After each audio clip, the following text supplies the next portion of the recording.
Hello everyone, my name is Shivani Tyagi, your philosophy and ethics teacher. So today we are going to understand logical verification theory. So when we talk about logical verification theory, it was started in 20th century and it was a group called Vienna Circle. And in this group, there were different philosophers, and one of the philosopher was A.J. Ayer, which basically who played a very important role in this philosophy. And with this, there was also presence of Wittgenstein. And when we talk about Wittgenstein theory, he gave two theories, right? Early Wittgenstein theory and later Wittgenstein theory, right? I have made a video regarding these two. You can watch it in my playlist. And when we talk about another philosopher who played another major role in this philosophy is Carnot. I'm going to make individual, like one by one, explaining each philosopher to you. So first we are going to understand what logical positivism is. So it was, as I said, it was started in 20th century, right? The circle was called Vienna Circle, where they used to meet and they basically used to discuss that how we can make language precise, right? So their motive was to make it precise, and then another thing, to make it so correct that no metaphysical theory. Now they criticize metaphysical theories because it didn't prove any evidences, right? It didn't direct it towards logical theories, right? So this is why we criticized it. So now let's understand what it is and when it came. As explained, it came in 20th century, right? And movement emphasized empirical verification and rejected metaphysics as meaningless. They rejected metaphysics because it could not be, proven. It is not based off logical, not based on reasoning, not based on science, right? So when we talk about metaphysics, it's asked the questions about, which goes beyond observation, right? So if something is going beyond observation, right, it cannot be verified. We cannot see it, we cannot prove it with logic and science. This is why they criticize it, because they wanted to make a language so precise, so clear, so vivid, कि उसको देखते ही समझ में आए, उसको जानते ही बोलते ही समझ में आए that this is correct and this is incorrect, right? This is how, preciseful they wanted to make. And there are philosophers who compared language with mathematics. They compared it with mathematics because, like, we know that 2 plus 2 is 4. Now no one can question it, right? This is like proven itself. For example, taking another example, like a triangle has 3 sides, right? So we don't need to prove this. Another example, like unmarried men are called bachelors, right? So these are the things which, like, doesn't need any verification, right? Doesn't need any, explanation. They are true by themselves, right? So in the same way, these philosophers, they used to meet together, they used to have discussion, and with that they wanted to, like, prove that these are the kinds of language that we should have, right? And there are, like, different things they wanted to like present, right? Next, let's understand what are historical background. So as I said, that it was like organized by a circle called Vienna Circle in 1920s, and there were, like, different figures. Moritz was there, Carnap was there, A.J. Ayer was there, and I'm going to explain each one of you and in very detail. So I'll be making more videos on this topic, and I hope that whatever question I'm asking you are answering that in the comment section, and we'll have more and more discussion. Because when it comes to philosophy, I've, like, told you many times that whenever you are reading philosophy, you should never stop asking questions. You should never stop, having discussion. So make sure, if you are reading any theory, it is building some questions in you. If it is not building any questions, then there is a problem. So make sure that you are having discussions with people around you, with me. You can write in the comment section if you are facing any problem, or if you want to discuss something, then I can come with another video, right? We can have the discussion. And also I'll be, like, starting, like, another topic, another unit. So for that also you can come into my class and have the discussion. Now let's understand what are the core principles. So first is verification principle. So verification principle says that if you are seeing something, right, if you can verify it directly, if you are observing it without any question, right, that's verification principle.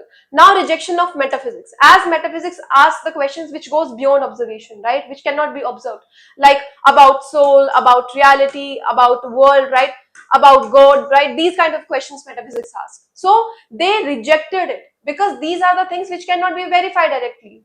Now they based their theory on something which could be based on logic, which could be verified directly, and, like, there is no gap between, which cannot be doubted, right? But metaphysics itself produces question, right? Those questions which cannot be verified, only they are mostly like theoretical, right? So now another thing is logical analysis of language. They did analysis like in Wittgenstein theory, which was started by Russell.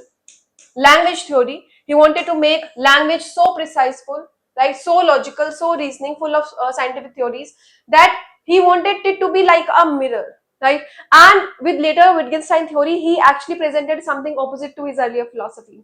He said that yes, language can have different meaning. So the basic of their philosophy was language. They wanted to produce language, they wanted to make language so preciseful that no one can doubt to it. Now, emphasis on scientific knowledge. As I said, that these scientific knowledge which are based on facts, which are based on evidences, right? When we talk about scientific knowledge, we cannot doubt it. Why? Because it's already proven. If it is not proven, then it is not known as scientific knowledge, right? So these are the basically core principles that verification theory talks about. Now, verification theory meaning. A statement is meaning only if it can be empirically verified. For example, if someone says a cat is on the mat, or if you are sitting and if you are eating, right, it can be very fully, like it can be basically known to you. Why? Because you can touch it, you can see that food, right? So it is empirically verified. Empiricism, basically your five senses are working towards it, right? You can see it, you can touch it, and through all these senses, through this empiricism, right, you can verify it. You know that this knowledge is correct or this knowledge is not correct, right? Then is analytically true. So analytically true means which cannot be doubted. It is proven. It proves it itself, right? For example, water boils at 100 degrees Celsius, right? So this is basically observed, empirically verified, right? Then it basically says that God exists. It is not empirically verified. As many philosophers, I mean, when we talk about God, right, there are different theories that we have like come up with when we talk about God's existence, right? And each philosopher, whoever gave it, like from Descartes to any other Indian philosopher, right, when they said something about God, there is no evidences, right? So with this, these are metaphysical questions which are rejected by logical verification theories. From Russell to later Wittgenstein theory, none of them accepted it, right? As like different philosophers, one of the basically Wittgenstein theory also came up that if you are using God concept, if you are using it, to balance the society, then it's absolutely fine. But we can never consider metaphysical theory in language, so they directly rejected it. These philosophers, Vienna Circle philosophers, basically they always had in discussion, they always presented themselves in a way explaining that you have to remove all the facts, basically those facts which are not proven, which are not factual, we cannot call them facts, right? So all those claims which are not proven with facts, right, you have to remove them, because the work of philosophy is to question, yes, but also to remove all the evidences which are not going anywhere and basically providing any scientific theory. So you have to remove them. So this is why these Vienna Circle philosophers came with their ideas, with their language verification theories, with their analytical, with their discussions, and this is why they came with this rejection of metaphysical theory. Now, there are types of verification. First is direct verification, which is observed directly. Observed directly, if you are seeing something, like you can see me, right? So you can verify that yes, there is someone called Shivani ma'am who exists and who teaches philosophy, right? So this is verification theory. Now, if you were like standing or sitting in front of me and I could see you, then that is also called verification theory. I know you are present in front of me. I know you can see me. I know you can hear me. I know you can touch me, right? So these are direct verification, which are observed directly, right? Then we have indirect verification theory, which says verified through consequences, right? So water boils at 100 degrees Celsius.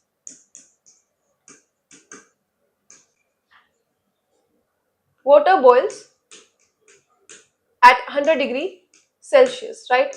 So if this is a statement, right, whatever the consequences will come, right, if someone claims this, whatever the consequences will come, if it boils at 100 degrees Celsius or if it does not boil at 100 degrees Celsius, so this basically consequences will tells us, right? If you are reading, if you are studying for UPSC, right, and you are claiming that I will clear my exam, or I will not clear my exam, you are feeling demotivated, right?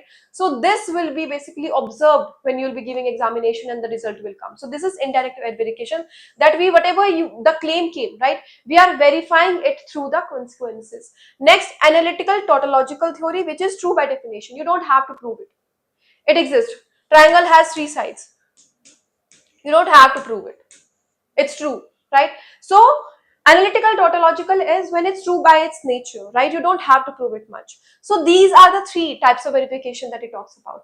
Now, let's understand, metaphysical statement cannot be empirically tested and are considered meaningless by logical positivists. As I explained it to you, metaphysicals, basically these theories explains that which goes beyond its observation, right? We cannot see it, we cannot verify it. They are basically claimed, right? So whosoever philosopher talks about soul, about God, about ghost, right, all these things which are basically cannot be verified, they are rejected by these philosophers, by later Wittgenstein, by early Wittgenstein theory, and by basically like whole Vienna circle rejected it, right?